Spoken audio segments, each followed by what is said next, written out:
I saw The Boy and the Heron, the latest film from Miyazaki. Now, I must confess that I am not up to date on a lot of Miyazaki's films. Let me see which ones I know that I have seen for sure. I have seen My Neighbor Totoro. I have seen Princess Mononoke. I've seen Spirited Away, and I might have seen some others, but those are the only three that I can think of. And, those are pretty notable examples. Those are some of his more famous films. And I love his style.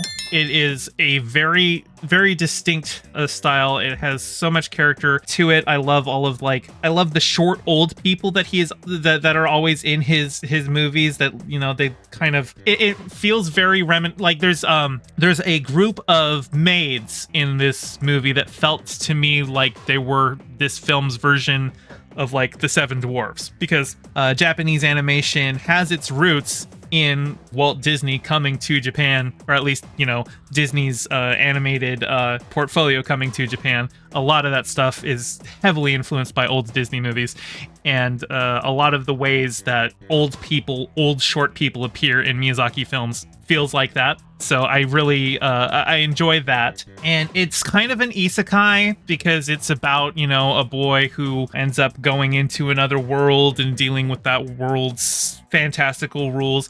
And at first I thought that there might be an element of, the imagination of childhood.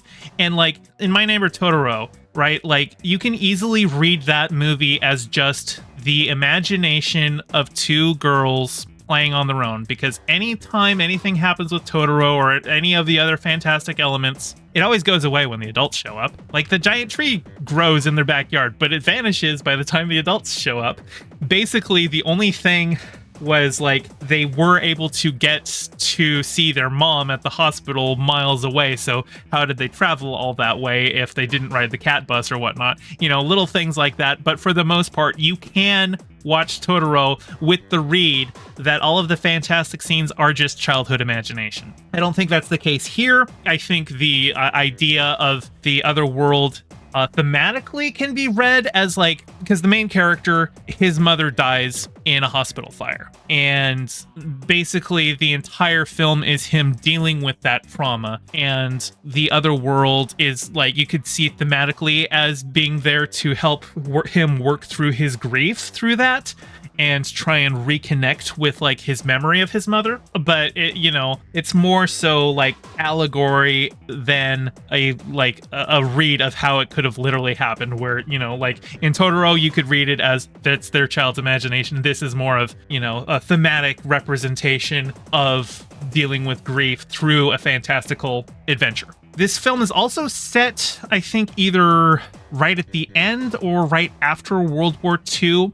The main character's father owns a factory that's manufacturing aircraft parts, so I assume it's still during World War II, because there's no reason to be making a whole bunch of cockpits after the war when Japan's dismantling its military. But that's interesting to have two Japanese movies that I've seen this month, both set around that era. And it seems like that's the main criteria for something from Japan to get a mainstream release in the States. Obviously, there is a huge market for just general anime and manga over here, but that's more that is more the specific niche markets, people who are looking specifically for that, versus getting a Japanese Godzilla movie to get a wide release in the States. It's set around World War II. Here we've got another Miyazaki movie. Now, granted, most Miyazaki movies are going to get a wide release anyway. It's Miyazaki. He's kind of a singular talent. But it also is set around World War II. And I wonder how much of that is because of the lasting impact and trauma of World War II on the Japanese psyche, and how much of that is the Western expectation that Japanese media is built around the damage of World War II on the Japanese psyche. I don't know the answer to that. It's just an interesting thought. I noticed both of the movies from Japan that I saw this month that got wide releases in the States are set in that era. It's an interesting thing to note. Now, I did not see the original Japanese voiced version of it. I did watch the English dub, and I have to complain a little bit. Now, it is a better dub than a lot of things that I have seen. It is a Studio Ghibli film, so it is generally going to have a well-directed dub, but it still commits the sin of casting too many celebrity voices. Okay.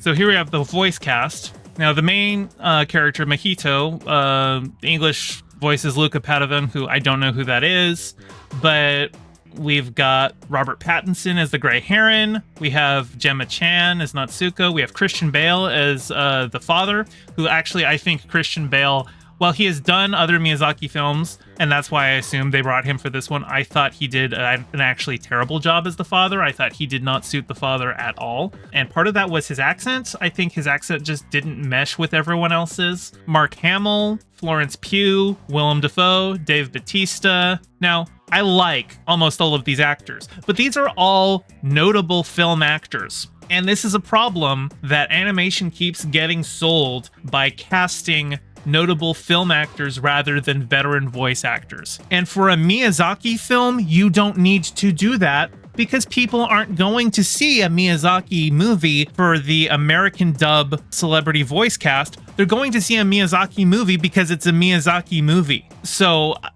again, I didn't really have a problem with most of the performances. Robert Pattinson was great as the Heron. Mark Hamill was actually had kind of a small role as the grand uncle.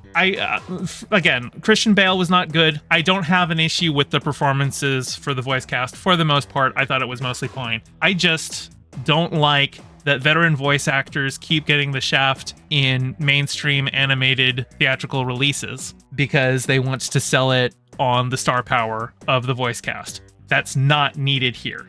But anyway, Boy and the Heron, it is a beautiful film. Please, if you go see it, there's only one scene with food in it, and if you're in the theater, don't say, oh my god, why does food always look so good in Studio Ghibli films? Or Ghibli films, I don't even know how you pronounce it.